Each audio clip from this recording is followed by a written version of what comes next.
Life is a challenge. কারণ জীবন এত সস্তার জিনিস নয়। জীবন ভগবান যদি আমাদের দিয়ে থাকে, যেহেতু আমরা ভগবানকে জানি না, জানি মানে ভগবানের বিশ্বাস হয়, তো ভগবান আমাদের জীবন দিয়েছে না, বাবা মা জীবন দিয়েছে, যে কোনো জীবন আমরা পেয়েছি, আমরা এনজয় করছি, কিন্তু ভগবান আমাদের বেঁচে থাকার রসদ, বেঁচে থাকার জন্য প্রয়োজনীয় অক্সিজেন প্রতিদিন সাপ্লাই করে। তার কারণ আমি বহু জায়গায় বলেছি যে একই কথা, আমাদের বেঁচে থাকতে 3 সিলিন্ডার অক্সিজেন লাগে। 3 সিলিন্ডার অক্সিজেন প্রতিদিন আমাদের ভগবান খরচায় সাপ্লাই করে দিচ্ছে। কিন্তু ভগবানের যদি ঈশ্বর বিশ্বাসী যেহেতু, তাহলে একটা জায়গায় আমাদের সব থেকে বড় কথা যে সবকিছু সোজাভাবে তো পাওয়া যায় না। যেরকম অক্সিজেন তার জন্য গুরুত্ব আমরা দিই না। আমরা যে অক্সিজেন পাচ্ছি তার জন্য গুরুত্ব দিই, পেয়ে যাচ্ছি, টেকেন ফর গ্রান্টেড। লাইফ কখনো টেকেন ফর গ্রান্টেড হয়, লাইফ ইজ এ চ্যালেঞ্জ। এটার জন্য খুব মজার ব্যাপার, আমি একটা ছোট্ট গল্প আবারও বলবো। আমি ভিতরকণিকায় গেছিলাম, সেটা আমার কাছে জীবনে কোনোদিন আমি ভুলবো না। কারণ আমি মৃত্যুকে, ঠিক আছে, আমার বিশ্বাস, আমার ভাষায় বলবো 2-3 ফিট আগে যেন জমটা গেছে। সেটা বিশাল ঘটনা। তা যাই হোক, আমরা বেঁচে ফিরেছি এবং আমাদের কোনো কিছুই অসুবিধা হয়নি। কিন্তু আমরা যে প্যানিকটা পেয়েছিলাম সেটা কোনোদিন আমি মরার দিন পর্যন্ত বলতে পারবো। তা যাই হোক, ভিতরকণিকায় যে অ্যাভিনিউটা আছে, সেখানে যে জায়গায় আমি যা হরিণ দেখেছি, ওটা তো একটা রিজার্ভ ফরেস্ট। তা সেই হরিণ দেখা আমার জীবনের একটা চিরদিনের স্মরণের থাকলো। তারপরে আমি ঘুরতে যাই, আমি চলে আসি হচ্ছে আমাদের এই বাঁকুড়ায় মুকুটমণিপুরে আমি ঘুরতে গেছিলাম। ওখানে একটা ডিয়ার পার্ক আছে, খুব ভালো ডিয়ার পার্ক। তা আমার সাথে যে ছিল সহযাত্রী আমার, সে একজন এনভায়রনমেন্টাল সায়েন্টিস্ট। তা আমি তাকে গল্প করেছিলাম, যা হরিণ দেখেছি না, দেখ এখানকার হরিণগুলো এরকম ফাঁকা ফাঁকা, এত ভালো জায়গা, এত হরিণ কম কেন?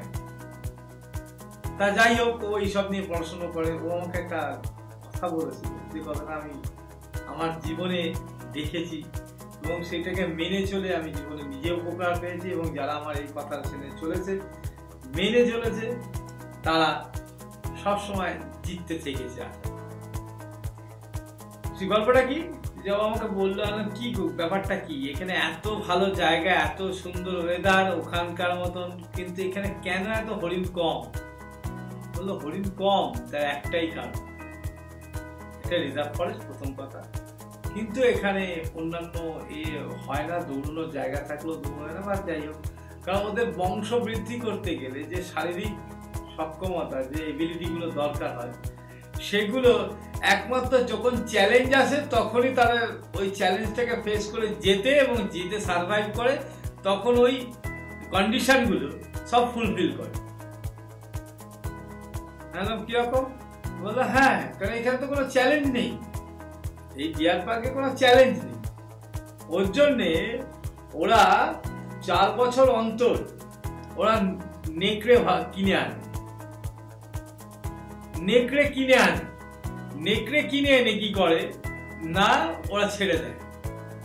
এবার নেকড়েরা যখন ওদের তাড়া করে, এবং প্রত্যেক কটার ক্ষেত্রে 100% না, 99% ক্ষেত্রে, 99% ক্ষেত্রে তারা সার্ভাইভ, মানে সাকসেস পায় যেতে, মানে হরিণ যেতে, নেকড়ে ধরতে পারে। সেই যে জায়গায় এই যে ব্যাপারটা, যখনই তাদের চ্যালেঞ্জ আসে, তারপরে তাদের মানে ফার্টিলিটি সিস্টেমটা বেড়ে ওঠে, তারপরে ওদের বংশ বৃদ্ধি হয়, প্রজনন ক্ষমতা বাড়ে। নইলে যতক্ষণ না চ্যালেঞ্জ আসছে, শরীরের অন্যান্য যে মেকানিজম গুলো, সেগুলো কি বলে, শর্ট হয়ে যায়। এবং প্রতি হরিণ এবং নেকড়ের লড়াইতে 99% ক্ষেত্রে স্ট্যাটিস্টিক্স বলছে যে হরিণ জিতে। তা আমরাও সেরকম, আমাদের জীবনে নেকড়ের থাবা আসবে, নেকড়ের তাড়া আসবে, কিন্তু আমাদের হরিণ হতে হবে। হরিণ হলে আমরা দৌড়াতে থাকবো, আলটিমেটলি আমাদের জীবনের যে লক্ষ্যের দিকে দৌড়াবো, আমাদের লক্ষ্য এক না একদিন সাকসেসফুল হবে এবং উইথ স্যাটিসফ্যাকশন হবে। ওর জন্যে আমি বারবার বলছি, লাইফ ইজ এ চ্যালেঞ্জ এবং লাইফে ঝড় আসবে এবং ওটা ইনএভিটেবল। এটাকে মেনে নিয়ে লড়াই করতে হবে। লড়াই মানে কারোর সাথে কনফ্রন্টেশন নয়। কনফ্রন্টেশন করতে গেলে আমি আমার ডাইরেকশন চেঞ্জ করে দেবো। কেউ লড়াই করছে, কেউ তাড়া করছে, আমি তা থেকে এসকেপ করে বেরিয়ে যাব। জীবনের এই মোটোতে যদি থাকা যায়, জীবনটা সাকসেসফুল হবে।